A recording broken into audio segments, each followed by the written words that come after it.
নমস্কাৰ আপোনালোক সকলোকে পুনৰবাৰ স্বাগতম নচমাই মছজিদ বন্ধুসকল পলকতে চামক আজি 9টা গুৰুত্বপূৰ্ণ খবৰ। প্ৰথমটো খবৰ, সমাগত 15 আগষ্ট স্বাধীনতা দিৱস আৰু এইবাৰ দেশবাসীয়ে উলহ মালহেৰে উদযাপন কৰিব 78 সংখ্যক স্বাধীনতা দিৱস আৰু এই স্বাধীনতা দিৱসৰ প্ৰাকক্ষণত ভয়ংকৰ হুংকাৰ উগ্ৰপন্থী সংগঠন আলফা স্বাধীন আৰু NSCNৰ অনাগত 78 সংখ্যক স্বাধীনতা দিৱস বৰ্জনৰ নিৰ্দেশ NSCN আৰু উগ্ৰপন্থী সংগঠন আলফা স্বাধীনৰ। দুটা উগ্ৰপন্থী সংগঠনে এক যুটীয়া প্ৰেছ বিজ্ঞপ্তি যোগে এই কথা জনাইছে বা ৰাজ্যবাসীক এই বিশেষ আহ্বান জনাইছে। পৰৱৰ্তী খবৰ, চুবুৰীয়া ৰাষ্ট্ৰ বাংলাদেশৰ শেহতীয়া পৰিস্থিতিক লৈ বিধায়ক অখিল গগৈৰ বিস্ফোৰক মন্তব্য। জনতাৰ বাক স্বাধীনতা নাইকিয়া কৰিছিল বাংলাদেশৰ প্ৰাক্তন প্ৰধানমন্ত্ৰী শ্বেখ হাছিনাই, যাৰ বাবে দেশখনত ভয়ংকৰ প্ৰতিবাদ সাব্যস্ত কৰিছে দেশৰ জনতাই। আৰু লগতে মুখ্যমন্ত্ৰী হিমন্ত বিশ্ব শৰ্মাৰ মন্তব্যৰ বিৰোধিতা বিধায়ক অখিল গগৈৰ। বাংলাদেশৰ শেহতীয়া পৰিস্থিতিক লৈ বিধায়ক অখিল গগৈৰ বিস্ফোৰক মন্তব্য। অখিল গগৈৰ মন্তব্য, ভাৰততো চলি আছে বাংলাদেশৰ দৰে স্বৈৰতন্ত্ৰ। জনতাৰ বাক স্বাধীনতা নাইকিয়া কৰিছিল শ্বেখ হাছিনাই। বাংলাদেশত হোৱা পৰিস্থিতিৰ বাবে দায়ী শাসক শ্ৰেণী। হিন্দুৰ ওপৰত চলা আক্ৰমণক আমি নিন্দা কৰিছোঁ। কূটনৈতিকভাৱে বাংলাদেশত থকা হিন্দুক সুৰক্ষা দিব লাগে। এই সুযোগত যাতে কোনো বাংলাদেশীয়ে ভাৰতত প্ৰৱেশ নকৰে। হিন্দুৱেই হওক বা মুছলমানেই হওক, কোনো বাংলাদেশীকে প্ৰৱেশৰ অনুমতি দিব নালাগে। অসমত বাংলাদেশী সোমালে হ'ব ব্যাপক প্ৰতিবাদ, এই মন্তব্য বিধায়ক অখিল গগৈৰ। আৰু লগতে মুখ্যমন্ত্ৰীৰ মন্তব্যৰ তীব্ৰ বিৰোধিতা কৰে বিধায়ক অখিল গগৈয়ে। উল্লেখযোগ্য যে গাজাৰ প্ৰসংগ টানি আনি বিৰোধীক তীব্ৰ সমালোচনা কৰিছিল মুখ্যমন্ত্ৰীয়ে। মুখ্যমন্ত্ৰীয়ে কৈছিল, হিন্দু বাংলাদেশীৰ ক্ষেত্ৰত কিয় সহানুভূতি নেদেখুৱাই কংগ্ৰেছে। গাজাৰ ক্ষেত্ৰত বহু সহানুভূতি দেখুৱাইছিল। মুছলমানৰ কষ্ট হ'লে আগবাঢ়ি যায় তেওঁলোক, কিন্তু হিন্দুৰ সমস্যাত তেওঁলোক নিমাত। মুখ্যমন্ত্ৰীৰ এই মন্তব্যৰ পিছতে অখিল গগৈৰ প্ৰত্যুত্তৰ। অখিল গগৈয়ে মন্তব্য কৰি কয় যে সাম্প্ৰদায়িক উত্তেজনাৰ সৃষ্টি কৰিব মুখ্যমন্ত্ৰীৰ এই মন্তব্যই। পৰৱৰ্তী খবৰ, AIUDFত আন এক মক্ষম আঘাত। দলটোৰ যুৱ মৰ্চাৰ সভাপতি জেহেৰুল ইছলামৰ পদত্যাগ। AIUDFৰ মুখপাত্ৰৰ দায়িত্বটো আছিল এইগৰাকী জেহেৰুল ইছলাম, আৰু আজি যোগদান কৰিব কংগ্ৰেছ দলত। দৰ্শকসকল, আৰু বহুতো গুৰুত্বপূৰ্ণ খবৰ আছে। তাৰ আগতে আপোনাক জনাওঁ যে যদি আপুনি এতিয়ালৈকে এইটো ভিডিঅ'ত লাইক কৰা নাই তেন্তে এতিয়াই ভিডিঅ'টোত লাইক কৰি দিয়ক। আৰু এনেকুৱা ধৰণৰ ভিডিঅ'সমূহ নিতৌ চাবলৈ চেনেলটো ছাবস্ক্ৰাইব কৰি কাষত থকা বেল আইকনটো প্ৰেছ কৰি ৰাখক। পৰৱৰ্তী খবৰ, সাৱধান দেশবাসী। প্ৰচণ্ড গৰমৰ মাজতে দেশৰ 23খন ৰাজ্যত হ'ব প্ৰবল বৃষ্টিপাত আৰু ঘূৰ্ণী বতাহ।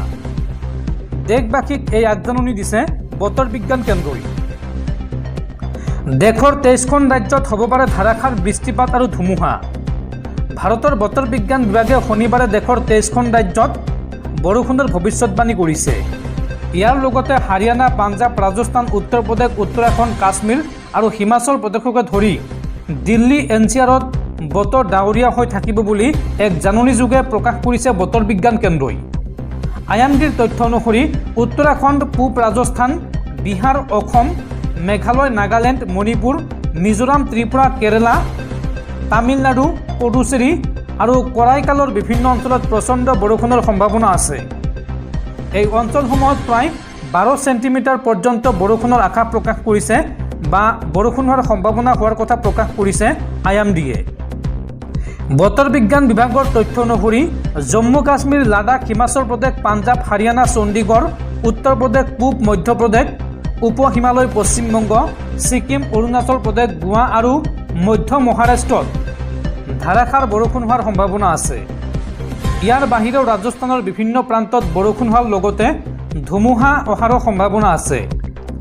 IMDৰ বতৰ বুলেটিনৰ তথ্য অনুসৰি বৰ্তমান বিকানেৰ, ৰহটক, ফাতেহগড়, চুৰুক, পুৰুলিয়া, কণ্টাইৰ পৰা উত্তৰ পূব বংগ উপসাগৰলৈকে সমুদ্ৰপৃষ্ঠ পূব দক্ষিণ পূব দিশলৈ গতি কৰি আছে। ইফালে এক ঘূৰ্ণীবতাহ উত্তৰ পূব ৰাজস্থান আৰু ইয়াৰ কাষৰীয়া অঞ্চলত সমুদ্ৰপৃষ্ঠৰ পৰা 5.8 কিলোমিটাৰ উচ্চতাত সম্প্ৰসাৰিত হৈ থকাৰ তথ্য পোৱা গৈছে। কিন্তু দক্ষিণ পূব উত্তৰ প্ৰদেশ আৰু ইয়াৰ কাষৰীয়া অঞ্চলসমূহৰ ওপৰেৰে সাগৰ পৃষ্ঠৰ পৰা 7.6 কিলোমিটাৰ পৰ্যন্ত ঘূৰ্ণীবতাহ সম্প্ৰসাৰিত হৈ থাকিব বুলি তথ্য প্ৰকাশ কৰিছে বতৰ বিজ্ঞান কেন্দ্ৰই। উত্তৰ পূব অসমত সমুদ্ৰ পৃষ্ঠৰ পৰা 1.5 কিলোমিটাৰ উচ্চতাত ঘূৰ্ণীবতাহ সম্প্ৰসাৰিত হৈ থাকিব আৰু ইয়াৰ বাবেই এই অঞ্চলসমূহত ধাৰাসাৰ বৰষুণৰ সম্ভাৱনা আছে। আৰৱ সাগৰ দক্ষিণ কেৰালা উপকূলকে ধৰি গুজৰাটৰ উপকূল আৰু ইয়াৰ কাষৰীয়া লক্ষদ্বীপ অঞ্চল, মান্নাৰ উপসাগৰ, শ্ৰীলংকাৰ উপকূলৰ কিছু অংশত প্ৰতি ঘণ্টাত 35 কিলোমিটাৰ বেগেৰে বতাহ বলাৰ সম্ভাৱনা আছে। এই কথা জনাইছে বতৰ বিজ্ঞান কেন্দ্ৰই। পৰৱৰ্তী খবৰ, মুখ্যমন্ত্ৰী হিমন্ত বিশ্ব শৰ্মাৰ বৃহৎ ঘোষণা। ৰাজ্যৰ 5 সমষ্টিৰ উপ নিৰ্বাচনৰ পূৰ্বে অসম মন্ত্ৰীসভাত নহয় কোনো ধৰণৰ ৰদবদল। অহা 15 আগষ্টৰ পূৰ্বে ৰদবদল হোৱাৰ কথা আছিল অসম মন্ত্ৰীসভাৰ। মুখ্যমন্ত্ৰী হিমন্ত বিশ্ব শৰ্মাই নিজেই ঘোষণা কৰিছিল 15 আগষ্টৰ দিনটোৰ কথা। কিন্তু শেহতীয়াকৈ সিদ্ধান্ত সলনি কৰিছে মুখ্যমন্ত্ৰী হিমন্ত বিশ্ব শৰ্মাই। ৰাজ্যত উপ নিৰ্বাচনৰ পূৰ্বে অসম মন্ত্ৰীসভাত কোনো ধৰণৰ ৰদবদল নকৰে মুখ্যমন্ত্ৰীয়ে। মন্ত্ৰী বিধায়কসকলক দিয়া হৈছে উপ নিৰ্বাচনত সৰ্বোচ্চ উজাৰি দিবলৈ নিৰ্দেশ। ছেপ্টেম্বৰ মাহতে মন্ত্ৰীসভাত গুৰুত্বপূৰ্ণ ৰদবদলৰ সম্ভাৱনা আছে। পৰৱৰ্তী খবৰ, চুবুৰীয়া ৰাষ্ট্ৰ বাংলাদেশত হিন্দু নিৰ্যাতনক লৈ এইবাৰ গৰজি উঠিল হিন্দুত্ববাদী নেতা সত্যৰঞ্জন বৰা। সত্যৰঞ্জন বৰাৰ মন্তব্য, বাংলাদেশ যিমান মুছলমানৰ সিমান হিন্দুৰ। চৰিত্ৰহীন অসুৰ দানৱৰ লগত মানুহ জীয়াই থাকিব নোৱাৰে।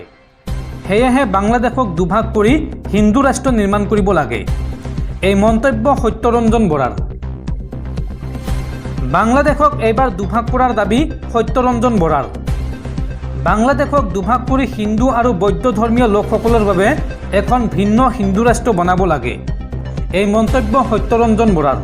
সত্যৰঞ্জন বৰাই লগতে মন্তব্য কৰি কয় যে চৰিত্ৰহীন অসুৰ দানৱৰ লগত মানুহ জীয়াই থাকিব নোৱাৰে। বাংলাদেশ যিমান মুছলমানৰ সিমান হিন্দুৰ। তেওঁলোকে প্ৰমাণ কৰিব লাগিব তেওঁলোক পশুনে মানুহ। মা ভনী কোনেও সুৰক্ষিত নাই মৌলবাদীৰ বাবে। চৰিত্ৰহীন অসুৰ দানৱৰ লগত মানুহ জীয়াই থাকিব নোৱাৰে। হিন্দু পলৰীয়া নহয়। হিন্দু বাংলাদেশৰ পৰা পলাই অন্য দেশলৈ অহাৰ কোনো কাৰণ হ'ব নোৱাৰে। বাংলাদেশত হিন্দু নিৰ্যাতনক লৈ এইদৰে গৰজি উঠিল হিন্দুত্ববাদী নেতা সত্যৰঞ্জন বৰা। পৰৱৰ্তী খবৰ, আদানী গ্ৰুপৰ কেলেংকাৰীৰ সৈতে এইবাৰ নাম সাঙুৰ খাইছে চৰকাৰী সংস্থা ছেবিৰ। শেহতীয়াকৈ আমেৰিকাৰ গৱেষণা সংস্থা হিণ্ডেনবাৰ্গ ৰিচাৰ্চৰ প্ৰতিবেদনত প্ৰকাশ পাইছে এই বিস্ফোৰক তথ্য। আৰু এই তথ্য প্ৰকাশৰ পিছতে এতিয়া মোদী চৰকাৰক খুৰদাৰ সমালোচনা কৰিছে আম আদমি পাৰ্টীয়ে।